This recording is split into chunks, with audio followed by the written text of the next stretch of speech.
안녕하세요. 책 읽어주는 에젤 강미경입니다. 브라질 선교사이신 주영호 목사님은 거센 파도가 쉼없이 몰아치는 파란만장한 삶을 사셨지만 돌아보니 하나님이 주시는 평안 가운데 잔잔한 강 같은 인생을 살았노라 고백하시는데요. 그 평안의 강물 속에 한번 풍덩 빠져보세요. 20살에 친구 따라 처음 중앙성결교회에 간 이후 10년 동안 나는 주일이 되면 몸만 습관적으로 교회로 향했다. 브라질에 이민 와서 전자공학을 전공한 나는 세계적인 통신회사인 니폰사에 근무했다. 33살 어느 주일, 여느 때와 같이 교회 맨 뒷줄에 앉아 예배가 끝나기만 기다리는데 예배 후 공동의회를 한다며 인쇄된 종이를 나누어 주었다. 교회가 1년 동안 쓸 예산을 통과시키는 일이었다. 평소 교회 일에 관심이 없던 나는 별 생각 없이 목사님 사례비가 얼마인지 보게 되었다. 나도 월급 받는 입장에서 깜짝 놀랐다. 내가 회사에서 받는 월급 수준에서 공이 하나 빠져 있었기 때문이다. 회의는 일사천리로 진행되고 있었다. 이의 없으십니까? 그러자 모두 예! 라고 소리치고 감사합니다. 통과되었습니다. 하며 마치 짜고 치는 고스톱처럼 번개 같은 속도로 진행되고 있었다. 내가 손을 번쩍 들고 말했다. 목회자 사례비 액수가 잘못 기재된 것 같습니다. 공이 하나 빠졌는데요? 아니요, 맞습니다. 그 순간 머리에 열이 솟았다. 나도 직장 생활을 하는데 이 액수는 말이 되지 않습니다. 그건 사모님께서 간호사로 일하시기 때문입니다. 나는 벌떡 자리에서 일어나 언성을 높였다. 당시 내 아내도 작은 유치원을 운영하며 빠듯한 남편의 수입을 돕고 있었다. 제 아내가 유치원을 운영하는데 그러면 회사에서 내 아내가 일하기 때문에 내 월급을 깎습니까? 어떻게 교회에서 세상 사람들도 하지 않는 상식 밖의 일을 합니까? 그러면 어떻게 하는 것이 좋겠습니까? 의견을 제시하시죠. 이 정도 액수로 수정하시고 매년 일정액을 올리는 것을 제의합니다. 투표는 것으로 결정하기로 했다. 사람들이 무더기로 손을 들어 압도적으로 내가 제시한 의견이 통과되었고 공동의회가 끝났다. 나중에 알고 보니 목사님을 싫어하던 핵심 집사들이 뜻을 모아 목사님 사례비를 말도 안 되게 책정하여 스스로 교회에서 물러나게 하려는 야비한 수법이었다. 그들은 다음 주일 나오지 않았고 따로 새로운 교회를 차렸다.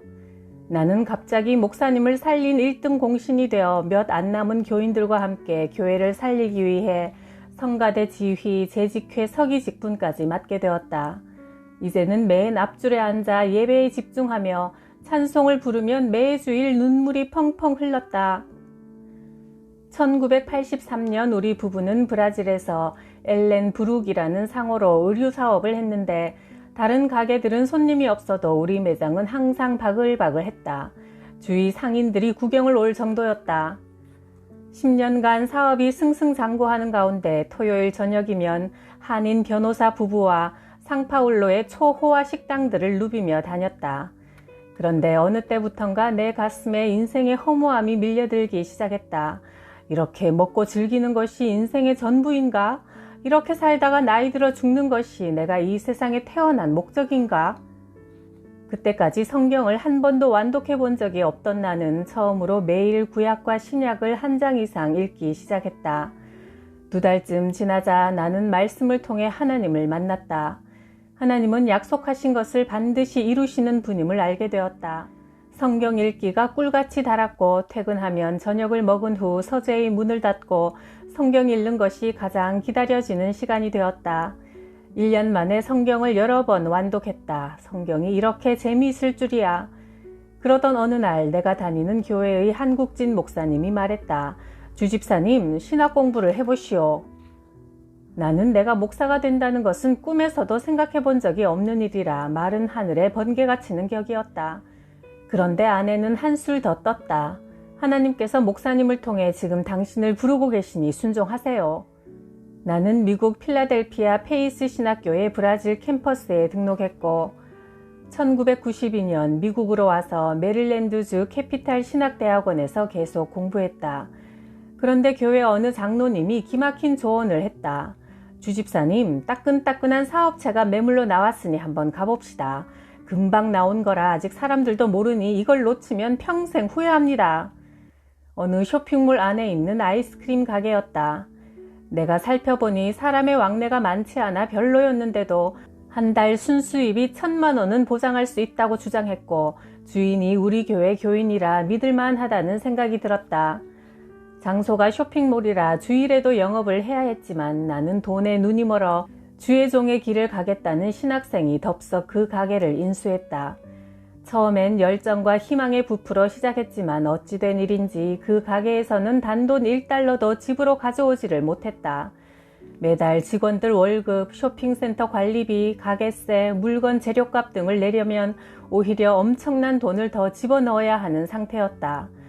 꼬박 3년간 믿지는 장사를 하면서 아내는 밤 10시에 가게 문을 닫으면 바닥에 무릎을 꿇고 하늘을 향해 두 손을 높이 들고 울부짖으며 기도했다. 주여, 이 고통을 속히 끝내주소서.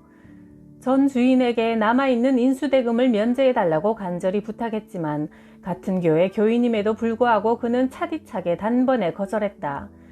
신학대학원을 다니면 대부분 교회에서 전도사 직분을 주는데 나는 주일에 장사를 한다는 이유로 전도사 임직도 받지 못하고 있었다. 나의 교만한 결정으로 인해 4년 동안 심신의 고통을 당하고 전 재산을 거의 다 잃어버리고 가게를 그만둔 후에야 비로소 1995년 신학교 3학년 때 하나님은 전도사로 임직을 허락하셨다. 사례비가 거의 없는 전도사 강도사 기간을 지나는 동안 아무리 지출을 줄여도 적자였다. 심지어 전기도 끊어질 지경에 이르자 나는 속수무책으로 기도만 하며 지냈다. 그러던 어느 날 아내의 여고 선배인 김 집사님이 우리를 찾아왔다. 그분의 남편은 워싱턴에 있는 월드뱅크에 근무했는데 아내에게 봉투를 건넸다. $10,000, 1,000만 원이 들어있었다. 얼마 전부터 왠지 이 돈을 우리에게 갖다 주어야 한다는 부담감이 자꾸 들어 가져왔단다. 우리는 자존심 때문에 죽을 지경에 이르러도 하나님 외 어느 누구에게도 어려운 상황에 대해 내색조차 한 적이 없는데 참으로 불가사의한 일이었다. 그 돈으로 급한 불을 껐고 얼마 후 다시 어려운 환경에 처할 때마다 신기하게도 김 집사님이 돈을 가져와 총 3,000만 원을 우리에게 주셨다. 그냥 드리는 것이니 갚을 필요가 없다고 하셨다. 그뿐만 아니라 브라질에서 매주 고급 식당을 함께 찾아다니며 식도락을 즐겼던 친구 송형이 뉴욕에 다니러 왔다가 우리를 만나러 워싱턴에 들렀다. 미국 생활에 대해 이런저런 이야기를 나누다가 우리가 사는 형편을 물어왔다. 신학생이 되어 하나님 은혜로 살고 있다고 하자 자신이 좀 돕고 싶다며 즉시 집 가까이 있는 시티은행 지점으로 가서 자기 이름으로 계좌를 열더니 수만 달러를 입금했다. 며칠 함께 있는 동안 은행에서 수표 한 상자가 우송되어 오자 송형은 150장 모든 수표에 서명해서 상자째 내게 주며 필요한 만큼 쓰라고 했다. 피를 나눈 형제라도 온전한 정신으로는 할 수 없는 이런 불가사의한 배려로 나는 집이 팔리는 날까지 수억이나 되는 돈을 빌려 썼다. 지금 이 모든 일들은 하나님의 역사하심 외에는 달리 설명할 길이 없다. 내 인생에서 가장 어려운 상황에서 사람들의 마음에 감동을 일으켜 역사하신 하나님의 은혜를 나는 가슴 깊이 새기며 이후 브라질 선교사로 기꺼이 내 삶을 드렸다. 수없이 많은 사건들의 연속 가운데 파란만장한 삶이었지만 하나님만이 주실 수 있는 참된 마음의 평안이 내 삶을 마치 잔잔히 흐르는 강같이 인도하여 주셨다.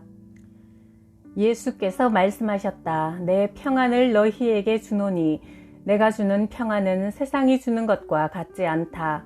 너희는 마음에 근심하지 말고 두려워하지도 말라. 요한복음 14장 27절. 옥하는 목사님의 제자훈련 열정 30년 그 뒤안길의 이야기 중에서 전해드립니다. 젊은 목사였던 나는 서울대학교 병원 언덕을 올라가면서 마음이 상당히 불안했다. 병실로 들어가니 온 가족이 다 모여 있었는데 그중 우리 교인인 맏딸 외에는 예수님을 믿는 사람이 한 명도 없었다. 침대에 누운 환자는 꼬장꼬장한 검사로 30년을 보낸 김성진 검사였다. 위암 말기에 접어들어 백지장처럼 하얗게 된 분이 눈빛만 형형해서 나를 쏘아보는데 섬뜩했다. 예수 소리만 들어도 눈에 상심지를 켜고 역정을 내던 분인데다가 나이 60의 현역 검사인 분이 새파란 젊은 목사의 말을 잘 들어줄 것인가 내심 염려가 되었다. 선생님 안녕하세요. 저는 옥하는 목사라고 합니다. 잠깐 인사드리려고 병문안 왔으니 제가 목사라는 것에 부담 갖지 마시기 바랍니다. 잠깐 선생님을 위해 기도해 드릴 테니 허락해 주시겠습니까? 내 말에 순순히 고개를 끄덕끄덕 하는 게 아닌가. 나는 그분의 이마에 손을 얹고 기도했다. 기도도 너무 오래 하면 싫어할까 싶어 딱 1분짜리 기도였다. 하나님, 이분을 불쌍히 여기시고 은혜를 베풀어 주십시오. 기도한 후 선생님, 제가 내일도 와서 선생님과 대화도 나누고 싶은데 괜찮겠습니까? 물으니 고개를 끄덕였다. 집으로 돌아오면서 조용히 생각했다. 25세 새파란 나이에 법조계에 몸을 담아 모든 사람의 선망이 대상이 되었던 화려한 경력도 청백리로 손꼽혔던 꼿꼿한 자부심도 죽음 앞에서 무슨 의미가 있는가. 다 쓸모없는 과거사일 뿐이라 생각하니 참으로 마음이 아팠다. 다음 날 약속대로 병실에 찾아가니 그는 나를 반기며 목사님 이리 와서 좀 앉으시오 하더니 수십 년 검사 생활하면서 직접 겪었던 예수 믿는 사람들의 온갖 비리를 쉴 새 없이 쏟아놓으며 비난했다. 종교 사건을 많이 담당한 검사로서 목사가 죄짓고 법정에 끌려오는 것, 교회 안에서 남 부끄러운 일을 벌여 법정에 서는 것을 하도 많이 봐놓으니 예수 믿는 사람 하면 위선자 사기꾼이라고 욕부터 나오는 입장이었다. 한참 후에야 입을 다물길래 내가 말했다. 선생님, 말씀 다 하셨습니까? 이제 제가 말씀을 좀 드려도 되겠습니까? 성경 한 곳 읽겠습니다. 하고는 고린도후서 5장 15절 말씀을 읽었다. 예수께서 모든 사람을 대신하여 죽으심은 산 자들이 다시는 자기 자신을 위해 살지 않고 오직 그를 대신하여 죽었다가 다시 사신 분을 위해 살게 하려 함이라.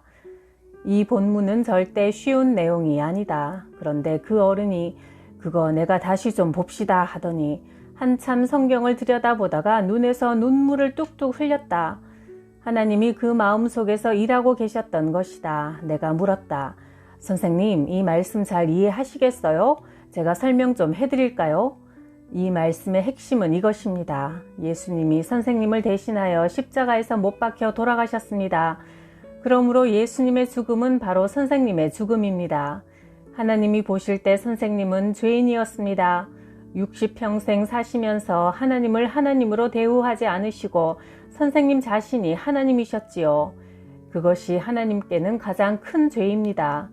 선생님은 죽은 후 하나님 앞에 서시면 심판받으셔야 할 죄인입니다. 그런 선생님의 처지를 불쌍히 여기셔서 선생님을 살리시기 위해 하나님은 당신의 아들 예수님을 대신 십자가에서 죽게 하신 것입니다. 그 사실을 믿으시면 하나님은 선생님을 죄 없는 떳떳한 사람으로 받아주십니다. 선생님, 그렇게 되고 싶지 않으십니까? 그러자 이분이 고개를 끄덕끄덕하며 말했다. 예수님을 믿겠습니다. 예수님이 잘못된 게 아니라 그동안 내가 만난 교인들이 예수님을 제대로 몰라 잘못된 것이었소. 나 역시 지금까지 잘못 살았소. 하나님을 위해 살아야 할 인생을 이 무력한 나를 믿고 나를 위해 살았으니 얼마나 헛살았느냐 생각하니 눈물이 나오. 며칠 후 김 검사는 퇴원했다. 안방에서 마지막 시간을 기다리라는 뜻이었다. 병원에서는 길어야 2달이라고 했다. 그는 예수님을 주인으로 영접한 후 늘 기도하고 찬송 테이프를 틀어놓고 들으며 죽음을 기다렸다. 동료 검사 법관들이 날마다 문병을 오자 자네 예수 믿게, 나는 너무 늦게 믿었네. 자네는 아직 젊으니 나중에 후회하지 말고 어서 예수 믿게 전도했다. 어느 날 교회로 연락이 왔다. 목사님, 제가 죽기 전에 세례를 받고 싶습니다. 세례를 주려고 하니 목사님, 세례 받기 전에 제가 기도해도 되겠습니까? 하더니 하나님 앞에 헛되게 산 인생을 10분이 넘도록 회개하는 기도를 드렸다. 하나님, 내가 몰랐습니다. 너무 멍청했습니다. 너무 바보처럼 살았습니다. 하나님, 이 죄를 용서해 주옵소서. 며칠 후 그분은 평안한 모습으로 세상을 떠났다.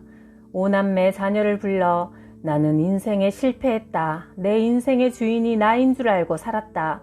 너희는 너희를 창조하신 하나님을 인정하며 살아라. 이것이 내가 남길 유일한 유산이다 라고 유언했다. 큰아들은 이 유언을 듣는 순간 갑자기 벼락치듯 날개 소리 같기도 하고 회오리 바람 같기도 한 소리가 들려왔다고 한다.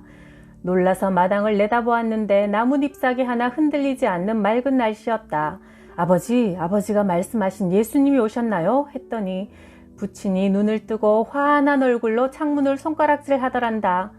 다시 살아나면 사람들을 찾아다니며 예수님을 전하며 살고 싶다고 하던 그분이 천국에 가던 날 일어난 일을 보고 그 아들은 예수를 믿게 되었다.